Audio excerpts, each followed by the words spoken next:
Welcome to Showdown. I'm Mark Kaysen, and this is the 3rd of July. It's a Wednesday, and it is one day before one of our gigantic holidays. Everybody will disappear from the studios here tomorrow, as almost everywhere. I mean, that's just the way it goes. People on the 4th want to go get some rest. And I don't know what they're resting from, but hey, if they want to rest, let them go get a rest. And then at the end of the day, they can shoot off a bunch of firecrackers, which, be careful, because I know when I was a kid and I was doing that, I was blowing them up in my hands and all over the place where it was not very healthy.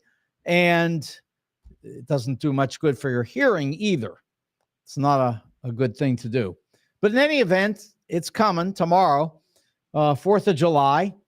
And here we are trying to answer a question today that is really a foolish question. And I listened to this all day long, and I thought to myself, how can these people keep asking the same question over and over, knowing exactly what the answer has to be? I talked yesterday about Kamala Harris, and I do believe that Kamala Harris will be the presidential candidate for the Democratic Party. And it's not a question of me saying that I want Joe Biden to get out. It's a question of, what do I think is possible here? And let me go back to these foolish questions. The foolish question is Joe Biden thinking about getting out of the race? And everybody's answer is absolutely not. And that's the way they're saying it. Absolutely not. He's not thinking about it. Well, look how foolish that is. Without being in Joe Biden's head, that if you were Joe Biden, you'd be thinking about it. I mean, you have to think about it. I mean, you could try not to think about it. You could put your hands over your ears and go, la, la, la, la, la. But in the end, you're going to think about it. So that question, which they spent 1 hour finding all different ways to ask that same question. And then when they couldn't think of any new ways, they just went back and started asking the question the old way. And they still got the same answer. He is thinking about it, and they're not going to admit it. And maybe he's not admitting it to his people. But his people can't be foolish or stupid. They all know that somewhere in his head, Joe Biden is thinking about what it might be like to not do this. Should he do it? Should he not do it? I mean, he can ask Jill, and he can ask everybody that he runs into. He could, I don't know. How many people can he ask? It doesn't really matter. He's going to make the decision first. That's the key to this. And the second thing is, it doesn't matter what anybody else says. He is going to decide. So we can stop asking that dumb question. At least we won't ask it here. What I will ask you to do here is give me a call if you feel like it. If you want to talk about this at all, you can get me at 314-471-1968. 314-471-1968. And we can talk about any of this. That would be fine. Is Joe Biden thinking about getting out of the race? Because the answer is yes, he is. Of course he is. He may not want to, and he may not get out, but he's thinking about it. And I guarantee you, lots of other people are thinking about it too, and getting up and saying, Joe Biden must quit is also a waste of time, because he's going to decide what he wants, and he's going to do it based on whether he thinks that he's going to look crazy. Because if he thinks he's going to look crazy, he's going to get out.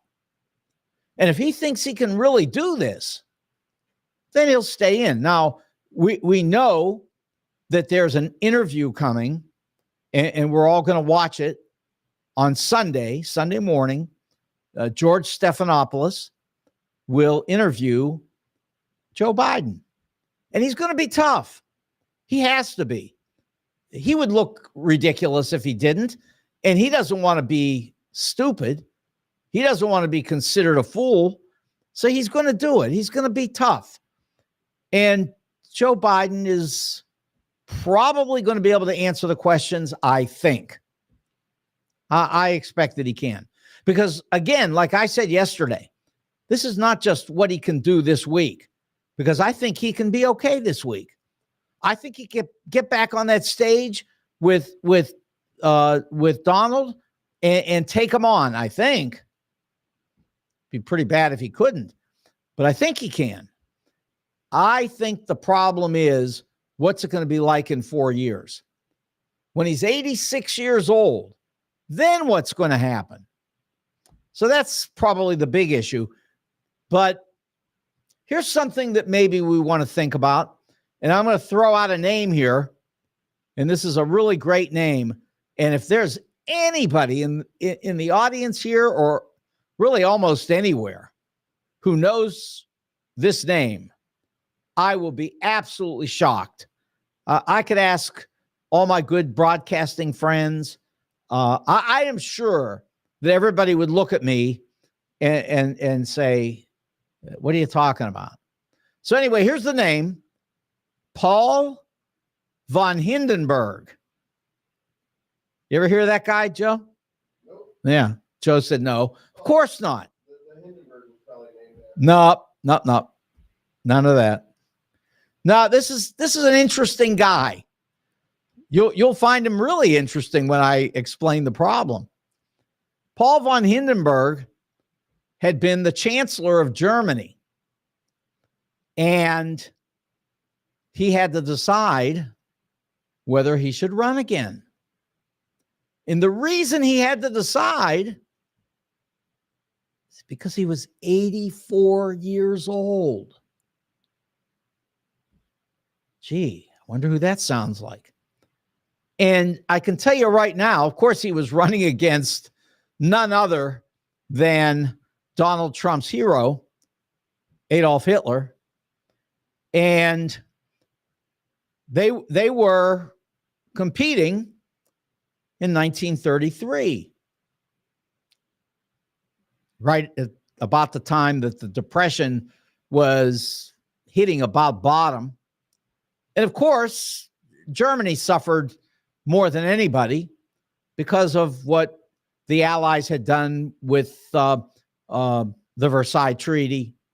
You know, not good stuff.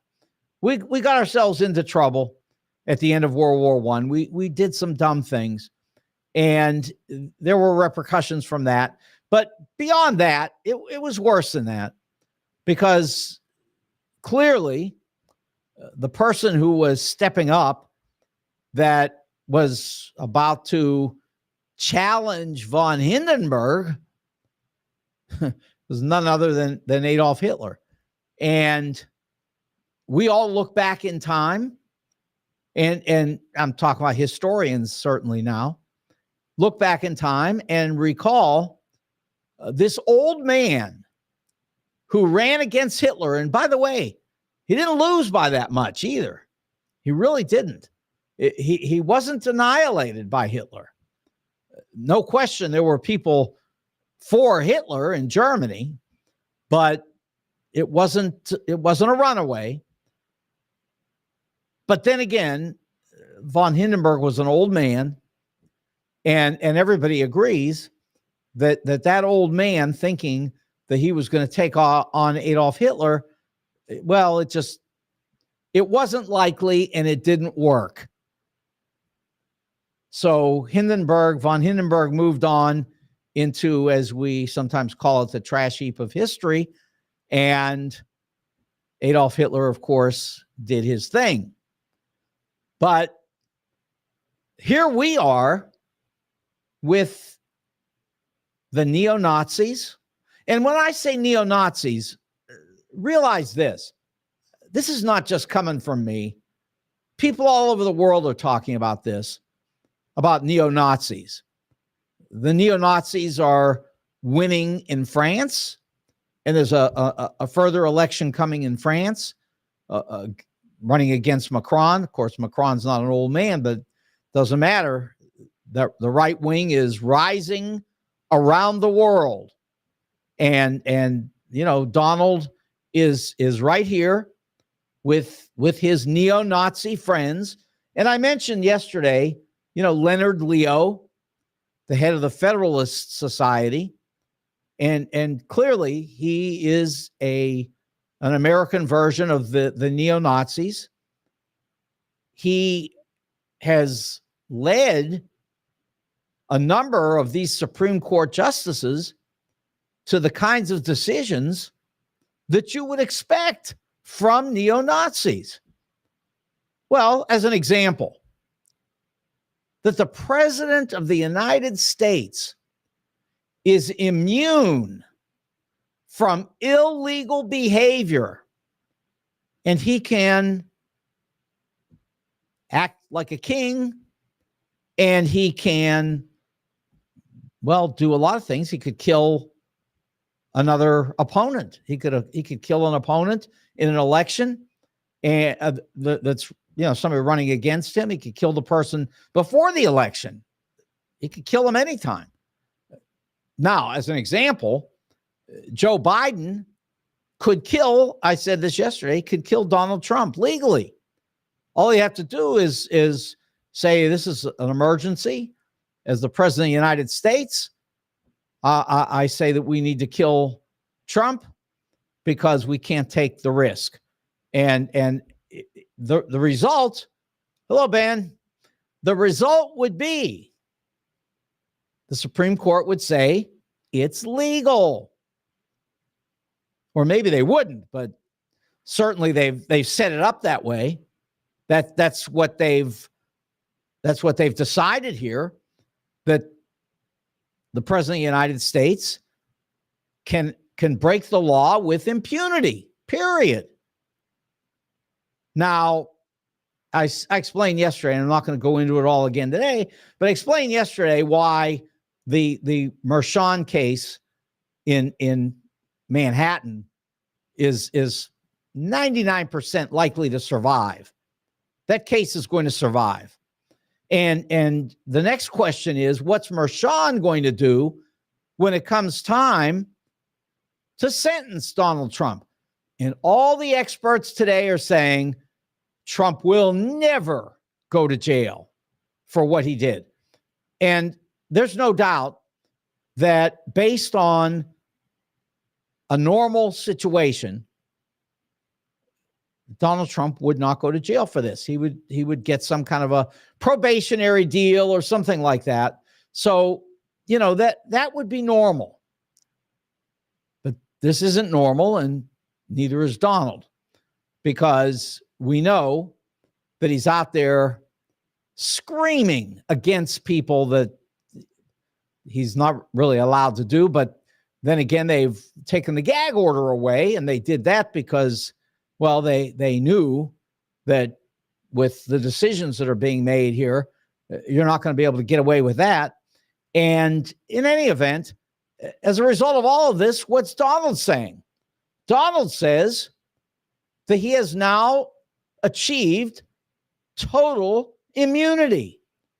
And we know that's not true. But of course, Donald lies. Doesn't matter. He's saying it.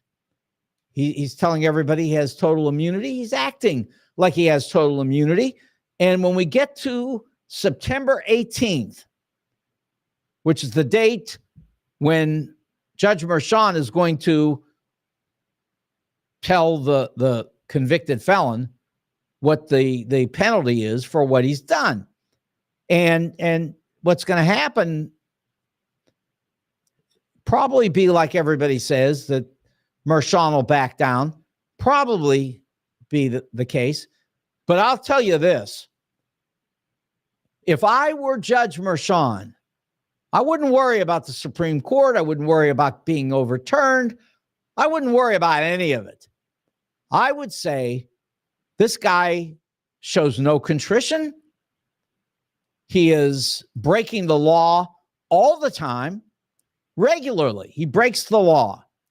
Now, he may not break a law in the sense that the Supreme Court says, although I don't know. I would guess that in 2024, since Trump is not the president of the United States, that he can't break the law, I guess. But you never know what those people can do. They're neo-Nazis, trust me. They could come up with anything. But I am going to say this much.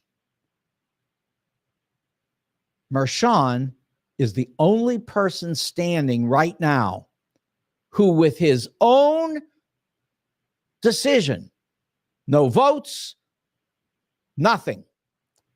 Mershon is the only person who can say to Donald Trump, go to jail. Might be overturned in appeal. You know those appeals don't happen overnight. So it would create some chaos for Trump. And really, Mershon being the only person who can do it, if it were me, I'd do it. And I'm not saying it in some kind of a silly way. I'm not joking about it or something. I would stand up and I would take the heat. I'd say, whatever comes, I'm going to sentence this guy to jail. And remembering that the law is on Mershon's side, because the judge has the final word. And the judge has plenty of reason to do this, threatening witnesses, threatening jurors, doxing people. We hopefully you saw Stormy Daniels last night on Rachel Maddow's show, and she's been doxed along with many other people connected to the case. Donald is putting out their names everywhere to try to get them hurt. I mean, listen to that. I mean, this is not insignificant. Donald is trying to get these people hurt. So he's putting out this information. And of course, Stormy Daniels explained that she owes Trump $600,000 now because she stood up against Trump, and Trump got her in front of a judge, and the judge said, you owe him $600,000 as attorney's fees because of what you're saying about him. And here's the thing on that, which I saw this morning, and I had thought about this yesterday, and I'm very pleased, and I think a lot of people will be, and that is that Stormy Daniels said, I'm going to have to pay $600,000, but E. Jean Carroll's getting $80 to $90 million. And E. Jean Carroll said today that she will step up and help Stormy Daniels, which is a good thing. That's very important. And the reason that Stormy Daniels is fighting the fight she is because the court is demanding that she fill out a form that tells where her daughter lives. 13-year-old daughter. And Stormy Daniels says, I don't care if you charge me every penny that I ever make the rest of my life, and I don't care if you put me in jail for life. She said, I'm not telling anybody where to find my 13-year-old daughter. Fair enough. In the meantime, E. Jean Carroll jumped in and said, I'm going to be with Stormy Daniels. Don't worry about it. I've got money coming, and I'm capable of supporting her. She's trying to raise money for lawyers' fees and so forth. in a GoFundMe page. And really, you don't even need all those other people to put up any money, because E. Jean Carroll could take $1 million out of that 90 that she's got and just turn it over, because let's face it, this is not right what they're doing to Stormy Daniels. It's not right. It's not fair. It's like Stormy Daniels said, life may not be fair, but it would be right for the country to stand up behind her and help protect her 13-year-old daughter against Donald Trump, who is a psychopathic maniac. I mean, look, anybody that would try to harm a 13-year-old has got to be very ill. And he's trying to do everything he can to get that information out so that the crazy people who work with him, who are also neo-Nazis, that they will come after a 13-year-old. I mean, if you don't believe any of this, go watch last night's Rachel Maddow show. Go check it out. Now, you can say, oh, Stormy Daniels is lying. Well, how is it that everybody else is lying and never Donald, who is actually the one that is lying? Now, I did a whole show on his lies 2 days ago, so I'm not going to redo that today. But I am going to say that in the overall scope of things, our version of Adolf Hitler is on the rise. There's a poll out today, in fact, about 6 or 7 of them, that all show that Joe Biden lost 2 points as a result of his debate. And you might say, well, 2 points, what's that? Well, in the first place, the polls all show that Biden was already down by maybe 3 or 4. So now he's down by, say, 5 or 6. Can he come back from that? Sure he can. However, he can't come back if he can't do the things that he needs to be able to do. And let me give you an example of what could have happened today that would have been so effective. In fact, it would have been beyond effective. It's all we would be talking about right now if this had happened this afternoon. That 1 hour press conference with all of those media people asking the questions at the White House over and over and over and over. Is Joe Biden thinking about getting out of the race? Same dumb question over and over. All they had to do, this would have been so good if they had Joe Biden walk in to the briefing room. He could have moved, what's her name? Karen Pierre, whatever it is. They could have moved her out of the way, said, look, don't worry about it. I got it. And then he could have stood there and he could have said, look, you want to ask this question 100 different ways for the next 2 hours? I'm right here. Ask every question you want because I'm here and I'm ready. That's all we'd be talking about right now. Nothing else. Now, if Joe Biden can't do it, that's the problem. I don't know that that's the case, but I know that he could have walked into that room and had a giant impact, and it would have run all over the news all night long. It's all everybody would be talking about, and it would have negated the debate if Joe Biden were capable of handling it. I don't know if he could. I'm not there. I'm not in his head. But if he could do it, that would have solved his problem. We'd be on to another discussion. They'd have forgotten the debate. They'd have said, you see what Joe Biden did? Walked into that room and said, here I am. 1 hour, 2 hours, 5 hours. I don't care. Until you can't take it anymore, I'm here. That's all he had to do. and he didn't do it. And I'm sure they knew that he could have done that. Not necessarily the questioners. They probably figured that's never going to happen. But Joe Biden's staff undoubtedly knew. Everybody knew. And if you don't think that there's any precedence for it, this is not exactly real life. But if you ever saw Michael Douglas in The American President, this is exactly what he did in the movie.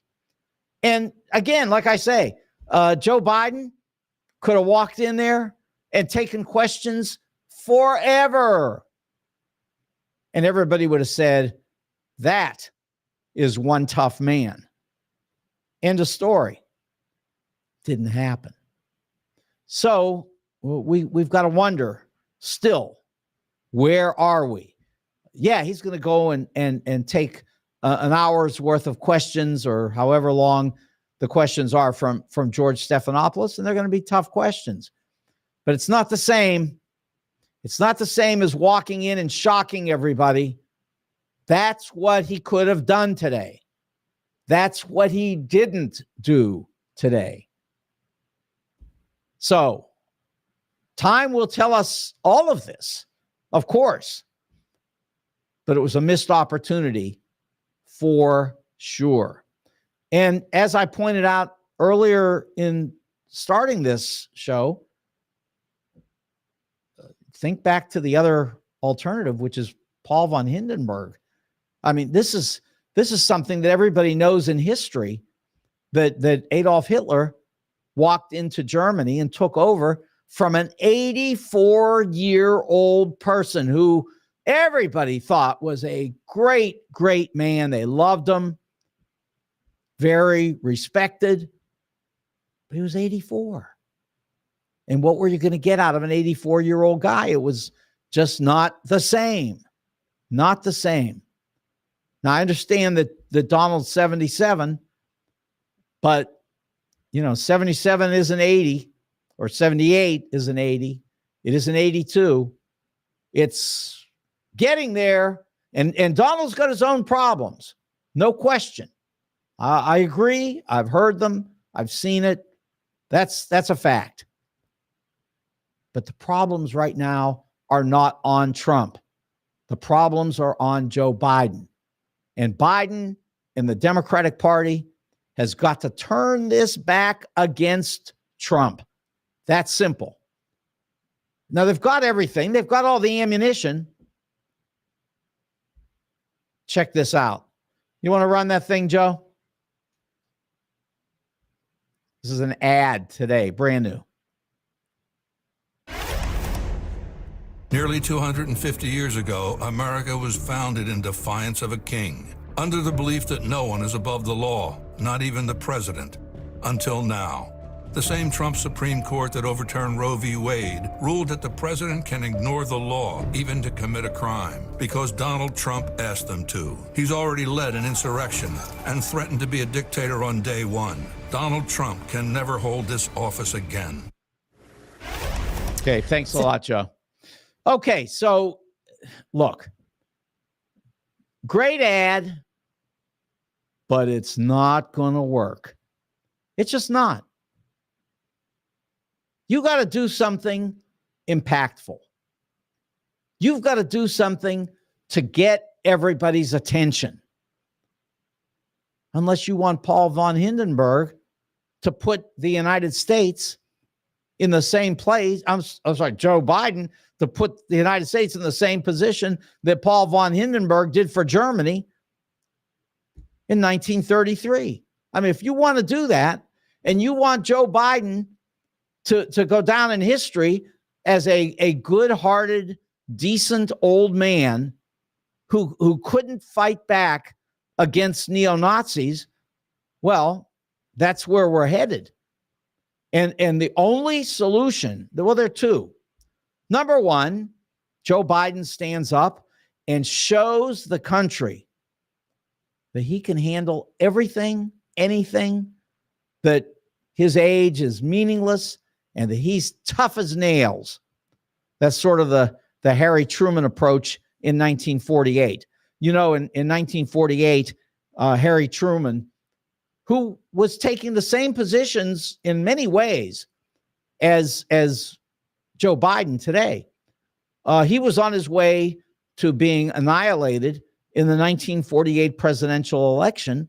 And Dewey was supposed to take the whole thing easily. And of course, everybody should remember from history the picture of Harry Truman holding up the newspaper with the headline, Dewey wins. So, yeah, it can be done. And Truman was tough the same way. He stood up against these people. He fought them. He hit them hard. He did everything that everybody said you shouldn't do. Desegregated the military. You know, you don't get a lot of points in 1948 for saying that black people have equal rights. Same as 1954 when it happened with Earl Warren. I mean, this is on and on. But Harry Truman did what he had to do and beat Dewey. He beat him. He was not supposed to, but he did. The polls said he couldn't do it, and he did. So, yes, that would work. But you've got to be Truman. You got to be tough. You got to be able to stand up and fight. If you can't even walk into the press room today and answer the questions and take your press person off the hook, if you can't do that, then what can you do? Well, we're going to find out. I know next week, NATO is in town. It's a big deal. No question about it. And those NATO leaders, they love Trump. They love Biden. They do. They hate Trump. They despise him. They fear him. They fear that Trump will turn the world over to Vladimir Putin. I had somebody ask me, how really could Trump end that war in one day? How could he do that? Could he do it? Well, the answer is yes, he could. All he has to do is go to his boss, Vladimir Putin, say, Vladimir, what do you want me to do here? Vladimir will tell him, and in walks Trump, does what he's told, and in one day the war is over. Oh, sure, everybody will hate his guts, Trump's, but what's the difference if he's elected already? See, that's the point. That's why, that dictator on day one, not good. That's a problem. Trump now says, well, I only meant I would be a dictator for one day. What are you even saying things like that for? What do you mean you'll be a dictator for a day? Or a day or 2 days or 10 or what are you talking about? That's not what we do here, except for the Supreme Court is telling you, yeah, it is what we do. That's a problem. Here, we'll get back to NATO in a minute. Right now, let's go to dinner. And I'm going to take you to dinner. I'm going to take everybody to dinner tonight at Wenty's. Wenty's is at 18,000 Chesterfield Airport Road. And I'm telling you, we can all go to Wenty's tonight and continue this conversation. Although you could also call into me at 314-471-1968. We can do it here. And then we can go on to Wenty's and, finish this up all night long. But you're also going to want to eat some dinner. And I suggest that you think about, well, all the great things you can get at Wenty's. I'm going to say the wings because I understand everybody loves the wings. And that's good because the wings are great. It's just not my favorite food, but it's everybody else's. So go to Wenty's, get the wings. Now, in addition to the wings, hamburgers, cheeseburgers, patty melts, salads, pizza, all great food at Wenty's. You cannot go wrong. Of course, if you're Kaysen, you might think about the baby back ribs, and also the onion rings. That's what I eat. That's my favorite. But you eat what you want, because this is still, at least temporarily, a free country. Paul von Hindenburg hasn't lost yet. So anyway, go to Wendy's at 18,000 Chesterfield Airport Road and get yourself a great dinner, and go there and meet and see great people there. Bring great people with you. Add to that great atmosphere at Wendy's, and everybody will love it. And don't forget also, you can go to Defiance, where Wendy's has a Wendy's Roadhouse. Same great food, same thing. This is Wendy's, and it's at $29.99 South Highway 94. So check that out.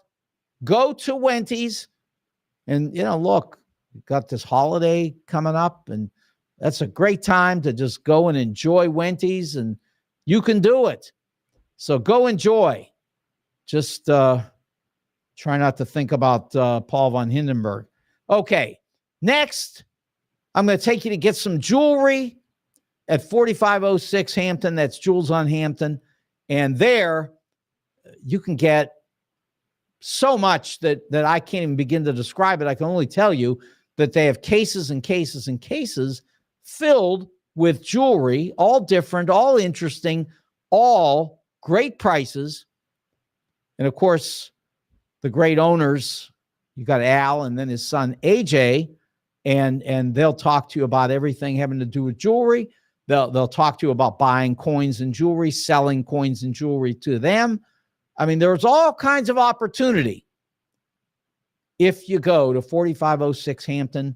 That's Jewels on Hampton. And remember, they will do several things. First of all, they'll design jewelry for you. It could be their creative design. It could be something you like. Or when you get to the end of this whole thing, you might see that your watch is not working, and you'll say to yourself, what can I do? And you won't even have to worry.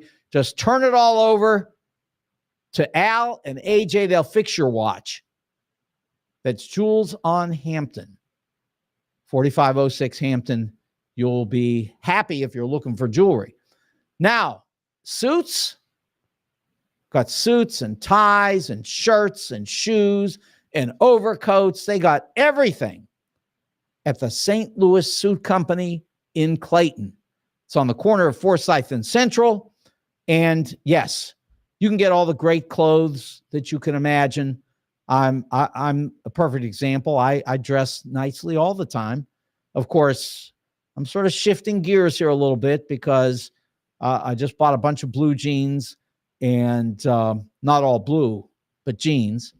And that's the hot thing now. You wear jeans along with your sport coat or your suit coat, and then you also wear your Chucks, and you are cool.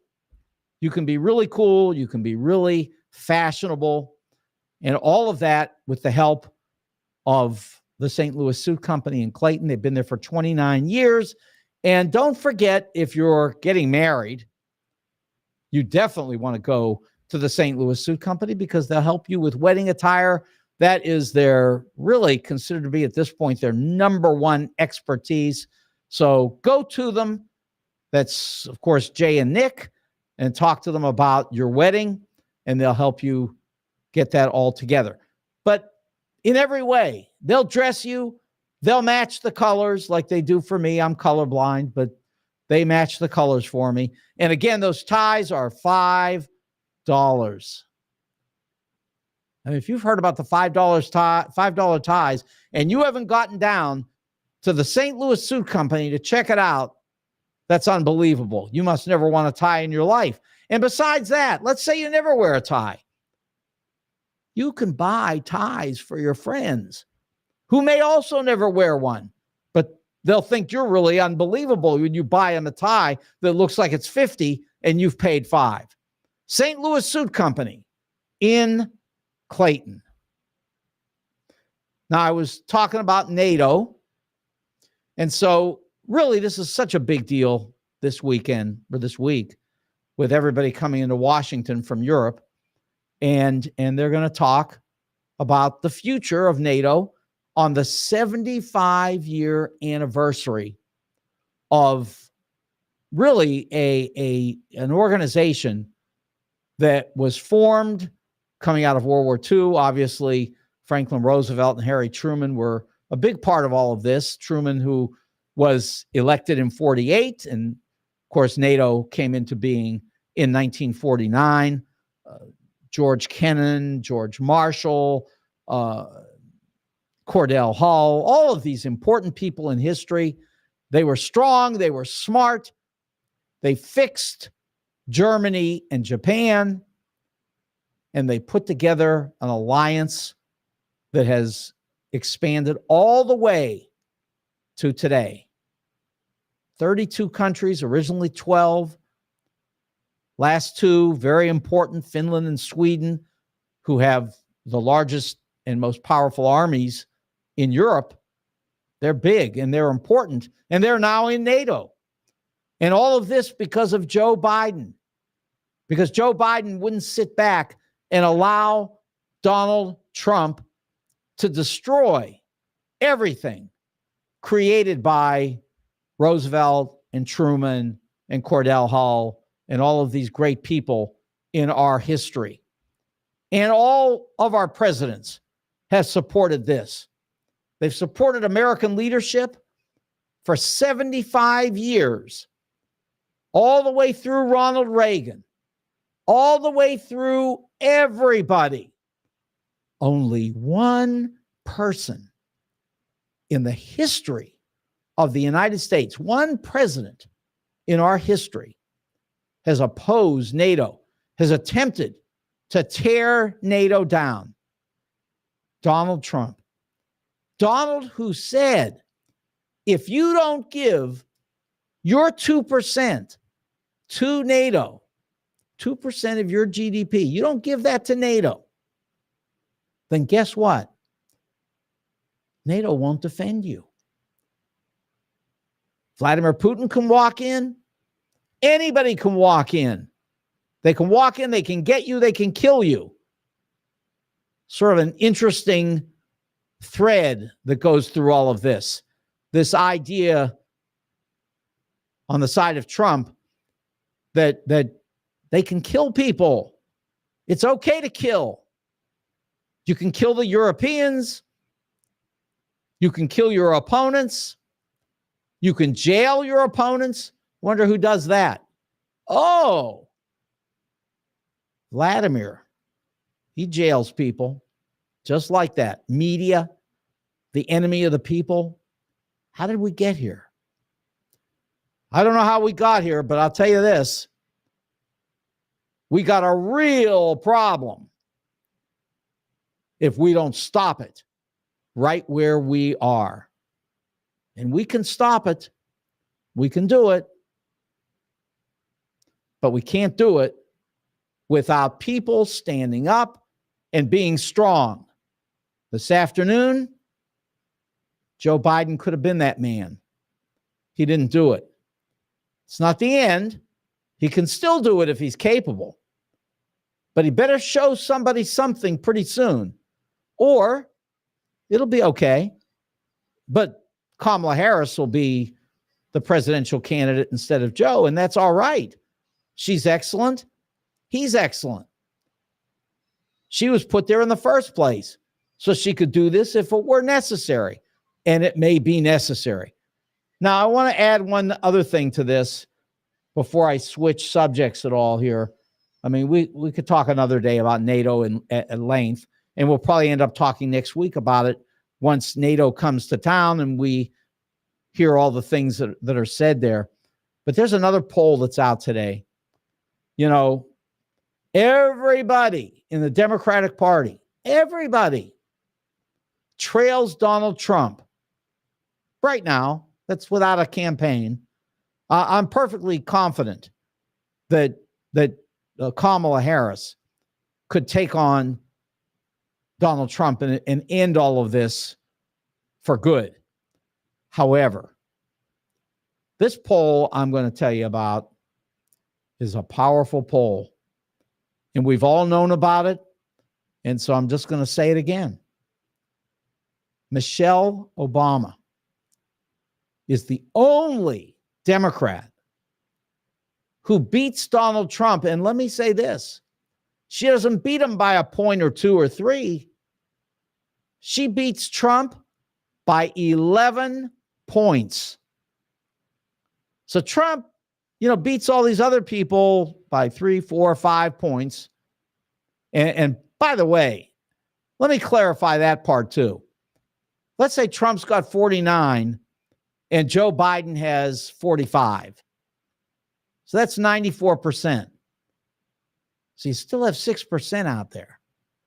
And if that 6% breaks against Trump, then Joe Biden wins. Now, that's just the overall vote, because you know what it needs to be. It needs to be Pennsylvania, Wisconsin, and Michigan. Those are the 3 states that matter. That's where we are. Whoever wins one of those 3 states will be president. If you win all 3, you're definitely president. And, Donald thinks that he's got an easy position here, that he can just walk in and win Wisconsin, Pennsylvania, and Michigan. It's not going to be that easy. But if you've got Michelle, you got a whole different situation, because Michelle wins everywhere. How did she get so popular? I don't even know how to tell you. She's a nice lady, a smart lady. She did, very nice things as the first lady of the United States. But listen, right now, she's just the most popular person on the planet. I mean, that's just the way it is. Everybody loves Michelle. She's beating Trump by 11 points, and there is no way that Trump can win against that kind of a situation, that kind of a vote. He just can't. Now, we know that Michelle has said over and over again, she doesn't want to be president. She's not going to do it. And maybe she won't. But again, that's the answer. We know she can win if she wants it. At the moment, she doesn't want it.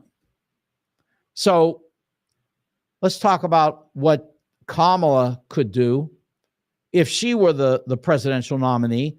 And the reason I go back to her, first of all, she'd have access to the money, which other people would not. She would have, obviously, the presumption of having, been in the White House and been studying and learning at the side of Joe Biden, who has been a very consequential and successful president. And that's not just me saying it. Remember, it's the 154 scholars who come together every year and tell who they think the best and worst presidents are. And one thing for sure, that some of the others go up and down, but Donald's always at the bottom. He's always last. I wonder why. And Joe Biden came in at 14. So something going on here, but you'll have to sort all that out for yourself. All I can tell you is what the numbers are. But here's the deal. If Kamala were the pick, if she were the nominee, she could choose from, probably 3 people. One probably won't do it. That's Gavin Newsom. We talked about that yesterday. He sees himself as a presidential candidate, which is rightfully so because he's that good. But he won't go against Kamala Harris because they're friends. They're friends from California for a long time. He said he won't, and I believe him. He said he won't. So that's out. and he won't get the money anyway. The money is with Kamala. So that's number one. The second thing is you got two other possibilities, two good ones. One is Gretchen Whitmer, and that's from Michigan. So that makes sense because you need to win Michigan. But you know that nobody's going to go along with the idea of two women on that ticket. You're not going to have a president and a vice president, both women. Nothing wrong with it. You could do it. It would be terrific. But it's just not going to happen. So you could take Gretchen Whitmer out of that story. So now you're down to Josh Shapiro in Pennsylvania because you need some help because you want to win Pennsylvania.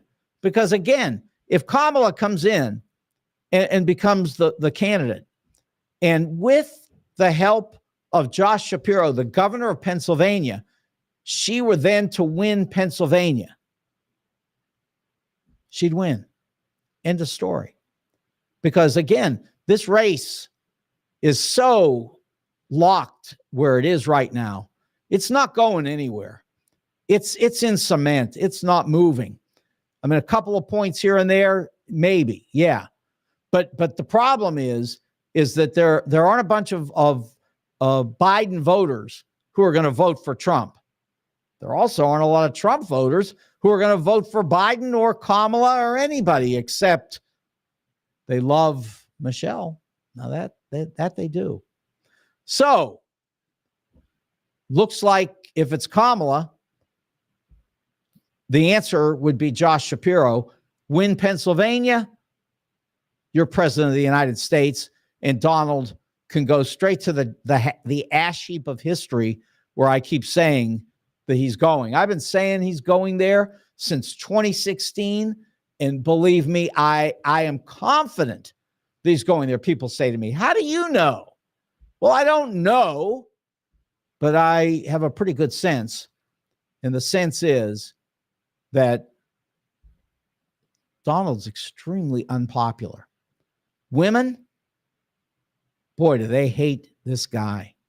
And if you have a woman presidential candidate on the Democratic Party side, it'll be every reason for women to come out in gigantic numbers to vote against Trump. And what do these women want? Well, first of all, they want to be left alone. That I guarantee you. Do they all want abortion? I don't think so. I don't think so at all. A lot of people say, oh, this is all about abortion. I wish the Democrats wouldn't say that word ever again. Talk about what women want. First of all, they want birth control pills. They want all the various methods of birth control that they use. They don't want some guy telling them what to do. They definitely don't. What else do they want? And this is probably the number one thing that they want. They want to know that if they're pregnant, trying to have a child, that if something goes wrong, that they can walk into an emergency room and immediately get every bit of help that they need. And just to be clear on this, I've talked about it before. I'm going to say it again. If you're a woman and your water breaks when you're pregnant and it's too soon to have that kid, you'd better get into that hospital fast because you've breached that sterile environment for that child. And it affects not only the child, but it affects the woman's body. You're looking at the potential for sepsis and death quickly. This is not a couple of women in a few states.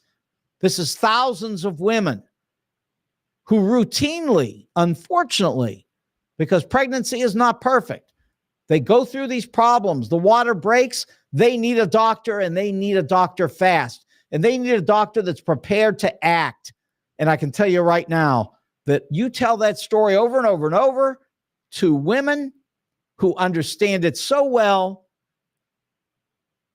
And even Kamala, she may not be Michelle, but even Kamala will just march straight into that White House office because women are not going to put up with this mess. That's probably the number one thing that women are concerned about. And the number one thing that the Democratic Party has to do is take that story to these women. And by the way, you've got states that have this actually on the ballot this year, including Missouri. So this is not going to be a simple thing for Donald Trump to walk away from. He's going to have to face this, and a good, strong candidate can make him face it, and a great woman candidate could absolutely force him to face this, and then it's the end of him. Then we can come in and talk on the air wherever we are, and it'll be the end of that name. We don't have to say it again. It's all gone bye-bye. All you need to do is tell this story properly to women and motivate to come in and vote for whichever candidate. Now, could a man do this? Yes. Could Joe Biden do it? Absolutely he could. No question in my mind. But he better start now. He better start yesterday. This is not the time to play games.